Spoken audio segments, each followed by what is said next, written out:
also other things that parents won't realize about, sure, I can understand conceptually that they're having trouble with letters and words and sounding things out, but there's a whole other thing that goes along really with your self-esteem, with severe anxiety, OCD. I came down with major OCD about junior high school from the stress and anxiety of someone's going to find out I'm dyslexic.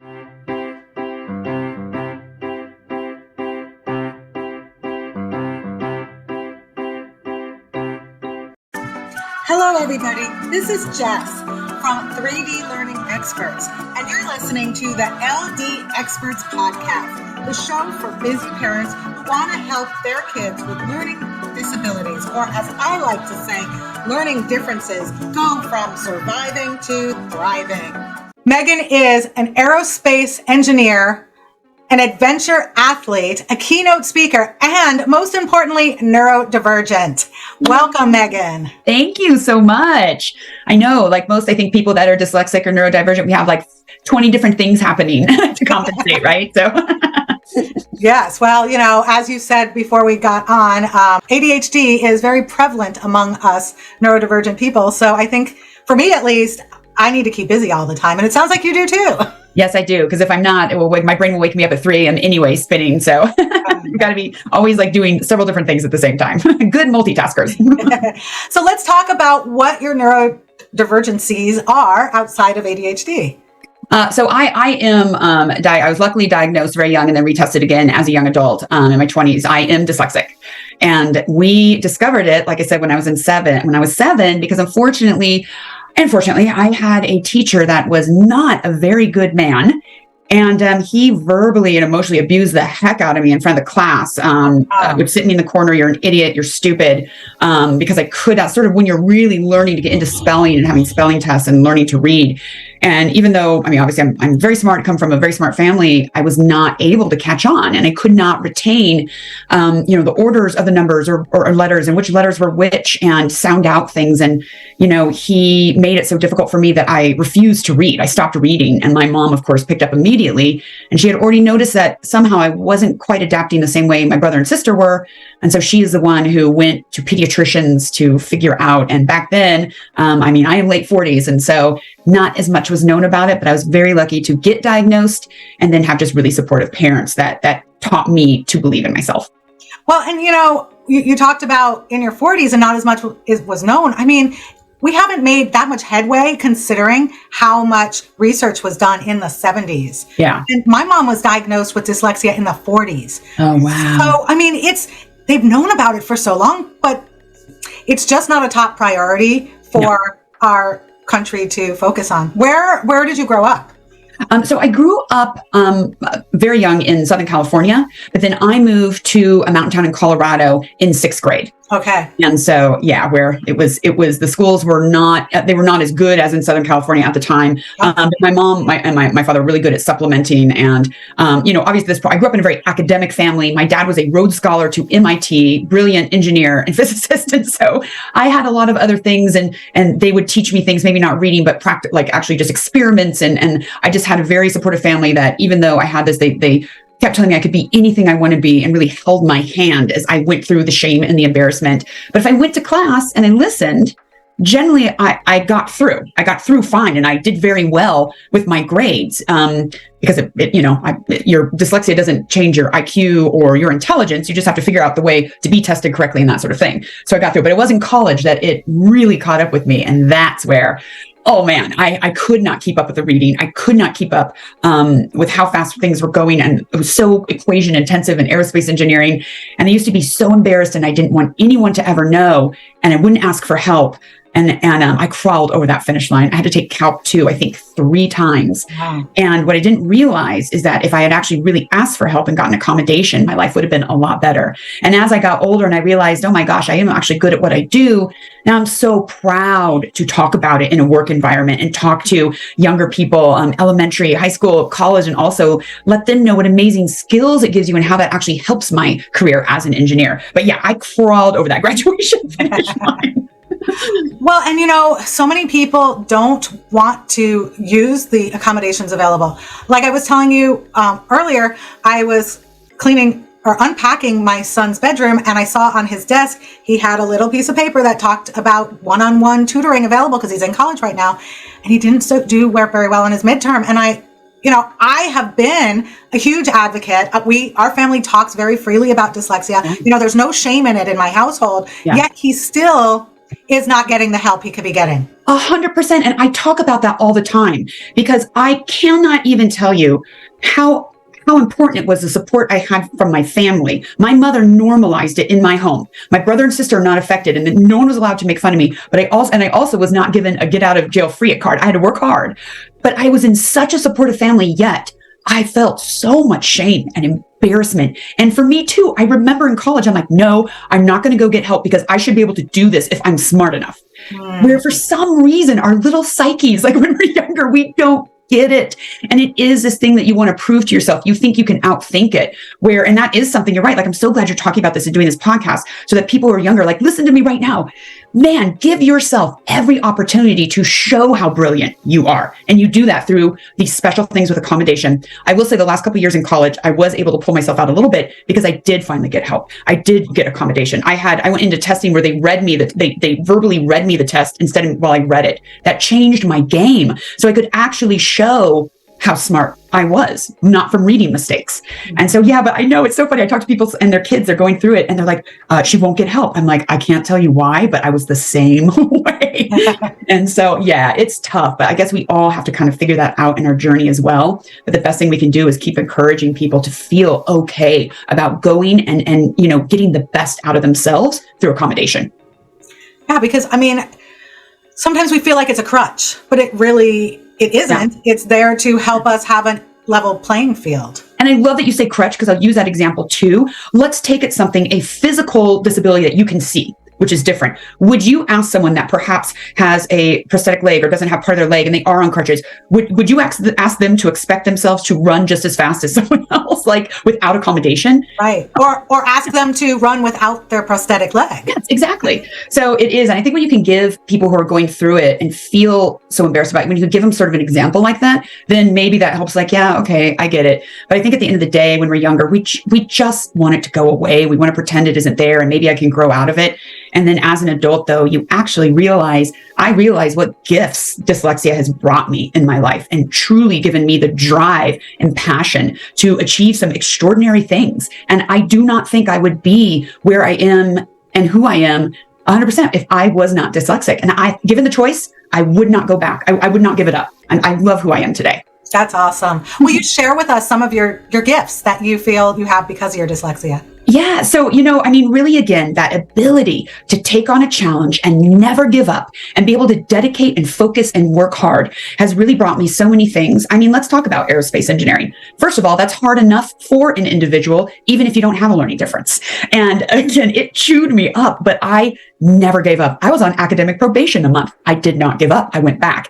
And now in my career as an engineer, I'm actually and a manager. I'm now the person that they put on projects that are on fire or in trouble because they know I'll go in with a positive approach and I won't give up. And so, and being able to bring people around and have also, I think, any neurodivergence, you have a different way of looking at things. Things aren't always just linear for you. You've got to go creative different ways. So you look for different kinds of solutions. And it's also given me the drive to pursue other things in my life. So, growing up with dyslexia, the one thing that was my therapy and really helped build my self-confidence was the outdoors. And that was special time with my dad. He loved hiking. I loved it. We would go hike and I was really, really good at it.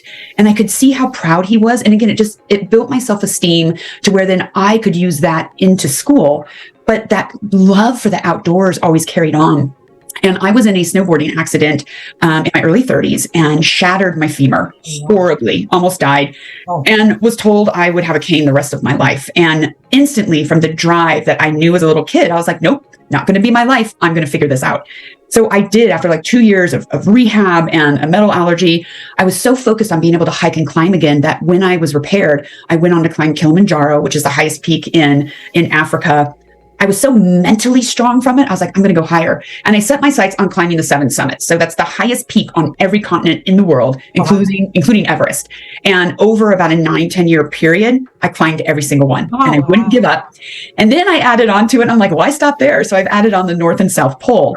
last degree ski, and that's called the Explorers Grand Slam. And only 12 women have ever done it, four US women. So I'm about to complete that in April, hopefully with the North Pole. And I hold a sign on every single summit and on these adventures that just say dyslexia gave me grit. And it did. It gave me this drive and this passion to achieve whatever I want to do. And I love now, teaching others how to do that. And it doesn't have to be Everest. It doesn't have to be a learning disability. It could be anything you set your mind to in life. Absolutely. I think those of us that are neurodivergent, I think that we had to learn struggle very early on in life, and we're kind of experts at it. And it's great to teach other people that. Yes. Oh my goodness. It gives me chills.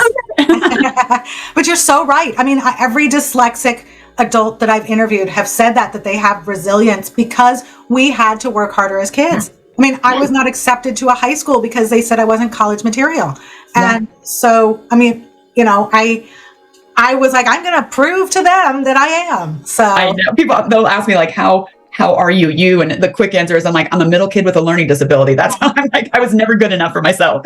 But then, through that journey, you do learn it. And I love you say resilient. So grit is something I've created, and it stands for, and there's 2 G's, which is kind of funny because it's misspelled, which I thought was great. So 2 G's. So it's gratitude, growth, resilience, integrity, and tenacity. And those 5 keys really are the things that I've used my entire life to pull me through struggle and also push me towards any goal. And so, it's really been great to start to teach kids with neurodivergence that grit tool, adults, again, just anyone wanting to reach more of their full potential. And I owe it all to being that little dyslexic kid that was told you're not smart enough. That's awesome. And so how do you help people? Do you help them online? How can people best reach you for? Yeah, that is such a great question. So I love posting on Instagram a lot, and then, Facebook and LinkedIn, that sort of thing, but mainly Instagram. And I post everything from when I'm actually on an expedition, 2 months on Everest or skiing in negative 40 degrees across, a polar plane in South, Antarctica to the South Pole. So I love sharing along the time. And then I also share a lot of messages about all those keys that I talk about and how you can apply them every single day in your life. I love to talk about neurodivergence and dyslexia, inspire people that way as well to see the positive side of it. The best thing you can do is subscribe to and follow me just on Instagram at GGRIT. But also, I'm super excited because I have my first kids book in editing right now. And it's going to be a series. It's one out of a series of 6 that I already have. And it's really for that age, sort of when I was diagnosed. So kind of that 7 to 9-year-old. When you realize that you're different and you don't know why, but also really how to find, the best out of yourself and be proud of who you are at the time. And in parallel, then I am writing my big girl book for all adults about grit and choosing to rise. And again, just my story and how I've used these tools and gotten better and better at changing my narrative when anything, bad happens. And, it applies, not just to people with learning differences, but just anyone wanting to make something better of their lives themselves. And it's really about choice and the choice you have every day to make such impact for yourself and for others. I love that. That's so awesome. It's so inspiring for everyone, and like whether they're neurodiverse or not. But sometimes we get people with neurodiversities can feel bad for themselves. Why me? And like you said, we all have the power to choose our destiny. So and it's and it's all right too. And sometimes I'll post things too. I do like to post I like to post the bad days too, because we get a pity party once in a while. We do. I've been on a mountain and the weather came in, we had to turn from summit and it's disappointing, but you also have this understanding of the difference between disappointing and devastating. And, I think that we, with our neurodivergence, we really owe it to ourselves. We have that choice to let it bring us down and be that victim, or to look for the wonderful things and the skills it's brought us and focus on those things. But we all have those moments where you're just like, oh my God, this is killing me. And that's where it's great to have a community then, where you can, lean on each other and be inspired back again to be like, okay, I had my day of crying. Now I need to get up and get to work. And I love, what you're doing and doing podcasts and doing something that, again, can help spread a word and help inspire, and just one little thing. And it always happens when I do a podcast or I do something that I'm trying to inspire others, I'll get a message back. I get goosebumps right now. And that one little thing being like, I needed this today, or sharing their story inspires me tenfold back. And it just gives me that energy to keep doing it. That's awesome. Yeah. Well, and I started this podcast because in my tutoring business, I run into a lot of parents who the moms don't have dyslexia and they just don't understand And so they don't have the patience for their children, perhaps, because I mean, I have moderate dyslexia. My kids have profound and severe dyslexia, and I didn't understand some of the struggles they experienced. And I had my own struggles, So to be a parent who is the one who's not the gene that, caused, or the gene that provided the dyslexia. Yeah, right. I want them to be able to understand what their child's going through and have better expectations of their child. Because like you said, your parents didn't allow your siblings to tease you, but also didn't allow you to just do nothing. And sometimes it's really hard to find that balance of how much to push and how much to support. Oh, 100%. And I was just, because you're out talking, and I met a woman who her son is about 23. And I have to be honest, I think that she's actually protected him so much. He doesn't have the self-esteem to try things on his own. And I do love, my mom was such an advocate for me and fought my battles to a certain point. And then she actually really was teaching me to fight my own. And I remember, now I think back, I thank her all the time when I see her. I'm like, you were a brilliant lady. Like, I remember in high school, the first time she's like, you know what, here's what I want you to have the meeting with the teacher. And I'm like, what? and she slowly started building me so that by the time I was in college, I'd call her for advice, but then I had to go deal with it. And I learned my voice, and it was really, really fantastic. But yeah, you're right. But there's no book on it too. There's books on it, I guess, but everyone's different and you have to figure it out. So I think platforms like this too, that you're doing with podcasts, there's also other things that parents won't realize about. Sure, I can understand conceptually that they're having trouble with letters and words and sounding things out, but there's a whole other thing that goes along really with your self-esteem, with severe anxiety, OCD. I came down with major OCD about junior high school from the stress and anxiety of someone's going to find out I'm dyslexic. Wow. And really, so there's all these other things that even for me, what I'm taking this platform to really speak on neurodivergence, I've really started reading on all the research there is that's out now.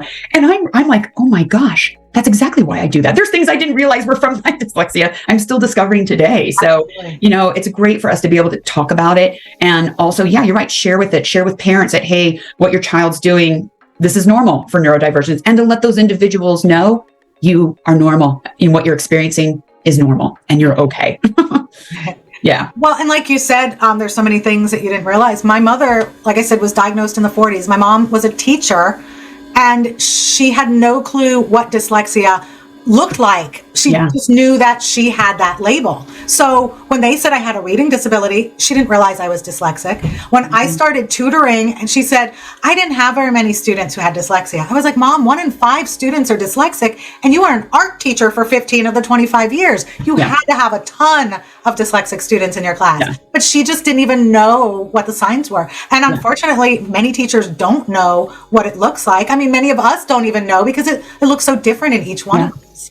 Yeah, you're right. And it is. So, there's so many great national, international foundations now that, their biggest things are really, and a lot of people don't know this, they work on a lot of lobbying for legislation to try to get more money into school systems so that there's just testing provided for every student so that no matter what, income level you're at, your child gets tested. Because this should not be just for a family who can afford to go get testing and tutoring. This should be available to everyone. Yeah. There's also legislation that happens and awareness and fundraising and training teachers, which is really cool. I just did a keynote speech for a district outside Dallas. And it's like 2,000 educators, administration, school systems, psychologists that come for 3 days intensive to help teachers teach better.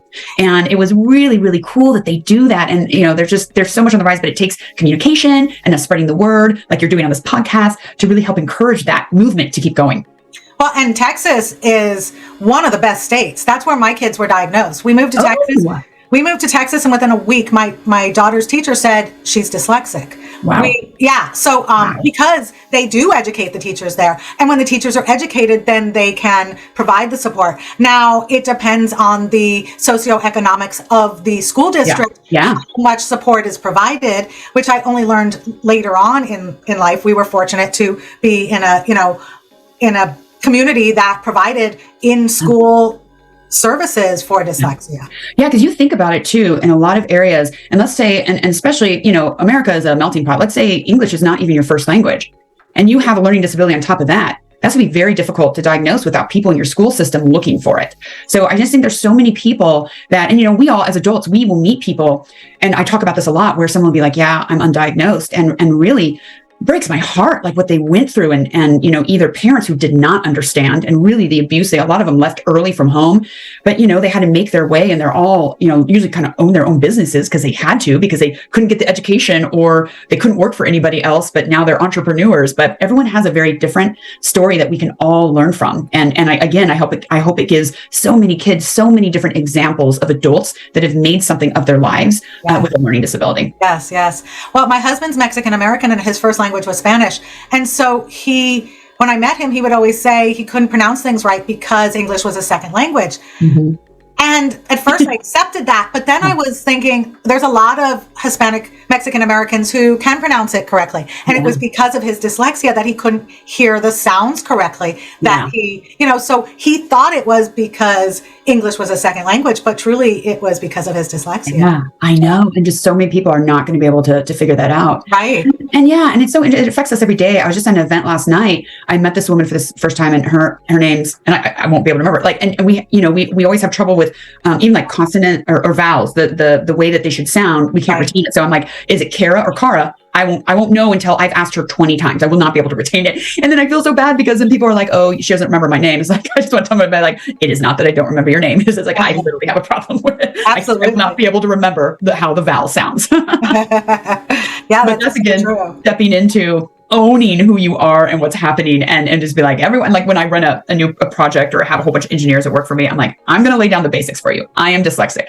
Here's the best kind of email to send me. Because normally they want, like engineers want to do a novel. I'm like, I will not read it. Like, so here's the keys to dealing with, a professional dyslexic, and it works great and everyone has a good time. And it is about like no longer being embarrassed or ashamed, but fully stepping into your full neurodivergence and wearing it proudly, because it's going to make you more successful. You're going to give yourself the tools to be the best you can be. And I do a good job. And people need to realize that it does give you a special skill set.